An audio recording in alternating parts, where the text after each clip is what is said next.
ये मुझे बताइए just to add into it कि ये जो इंटरसेक्स कम्युनिटी है इनको अप्रोच किया जाता है या इनका खाली नाम लेके फ़ायदा उठाया जा रहा है? ऑब्वियसली नाम लेके, क्योंकि अब मुझे ये इतनी सी बात है कि 15,000 लाखों में कोई एक बंदा होगा, दो बंदा होगा, तो कम्युनिटी कहाँ बनेगी इनकी? सही है, इनकी इंटरसेक्स सोसाइटी है, अमेरिकन इंटरसेक्स सोसाइटी है, आप गूगल पे सर्च करें आपको मिल जाएगा।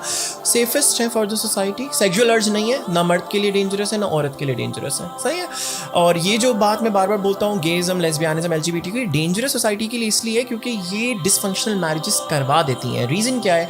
मैं ऐसे लोगों को जानता हूँ जिनकी शादियां हुई हैं, बच्चे हुए हैं, डिस्पाइट दैट वो और लड़कों में मुलव्वस हैं और छोटे बच्चों में मुलव्वस हैं। सही है ना? तो ये फिर क्या होता है, नेक्स्ट टाइम वो बंदा जो है अपनी बीवी के पास नहीं जाता शहवत के लिए, नेक्स्ट टाइम वो बंदा बीवी के राइट्स नहीं पूरे करता क्योंकि उसको ईजी एक्सेस मिल रहा है, उसको ईजी जगह मिल रही है। तो क्या फैमिली डिस्टर्ब हुई? अब ये फैमिली जब डिस्टर्ब होगी तो इसके बच्चे स्पेशली फिर बच्चे फिर गए। और फिर दूसरा जो ये गे बंदा होता है ना, इनके रिलेशनशिप भी लंबे नहीं चलते। पैसा होगा तो चल जाएंगे, नहीं होगा तो नहीं चलेंगे। आप जाके सर्च कर ले लॉन्गेस्ट गे रनिंग रिलेशनशिप्स, आपको मिल जाएगा।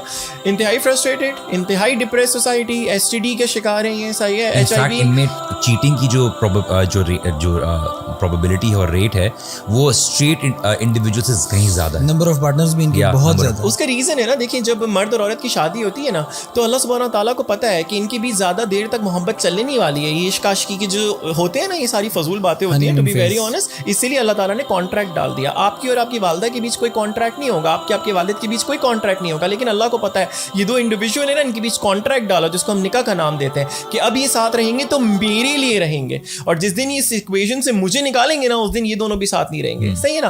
तो दो मर्द जब आपस में शादी कर रहे हैं तो उनके बीच एक टाइम तक लस्ट और मोहब्बत रहती है, उसके बाद वो चली जाती है। जबकि यहाँ पे आप कॉन्ट्रैक्ट माइंड हैं, आप रिप्रोड्यूस करेंगे, आपके बच्चे आएंगे, आप उन पे इन्वेस्ट करेंगे, आप उनकी नस्ल को आगे चढ़ाएंगे, फिर उनके बच्चे आएंगे। मजे की मैं आपको एक बात बताता हूँ वजी भाई, जब भी जानवरों में किसी को ये एहसास हो जाता है ना, फीमेल्स में, कि वो अब रिप्रोड्यूस नहीं कर सकती, वो मर जाती है। सही है ना? जानवरों में जिस जानवर को ये एहसास हो जाएगा फीमेल्स में कि अब वो रिप्रोड्यूस नहीं कर सकती, वो मर जाती है। इंसानों में रिप्रोडक्शन एज के बाद, जिसको मेनोपॉज कहते हैं, जो 50s की एज में आता है, औरतों की उससे भी ज़्यादा लंबी उम्र होती है। वो इसलिए क्योंकि उनको अपने ऑफस्प्रिंग का भी ख्याल रखना होता है। सही है? तो अल्लाह सुब्हानहू ताला ने जो एक सोसाइटी बनाई है ना, मैरिटल सोसाइटी, फैमिली बॉन्डिंग और ऑफस्प्रिंग का टेक केयर करना, ग्रैंड पेरेंट्स, उनके हुकूक और ये वो सब कुछ, तो ये अल्लाह सुब्हानहू ताला ने बेहतरीन एक निज़ाम बना के दिया है, जिसके अंदर आप अगर अपनी चीज़ें घुसाएंगे तो इसमें तबाही के अलावा और कुछ भी नहीं है। जितने भी ये गेज मेरे जो दोस्त हैं जो आपस में बहुत हद तक आगे गए, किसी का रिलेशनशिप नहीं चला। अब तो मामला ये हो गया कि 2 हफ्ते से ज़्यादा भी नहीं चलता। वो एक्साइटमेंट, वो चीज़ ख़त्म हो जाती है, लस्ट होती है ना खाली। जी, लस्ट पूरा हो गया, वो ख़त्म, अब वो किसी और पे जाएंगे।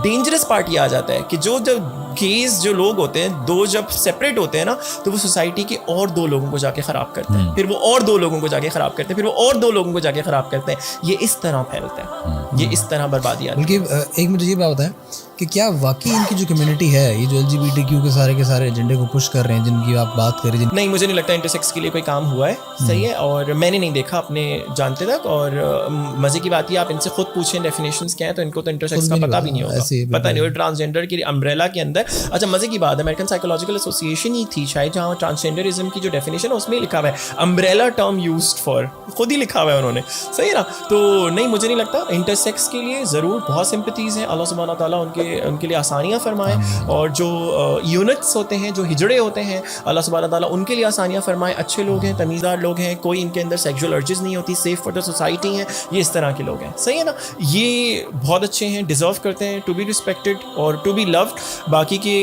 जो है कुरान बहुत एलोक्वेंटली बताता है उनके बारे में।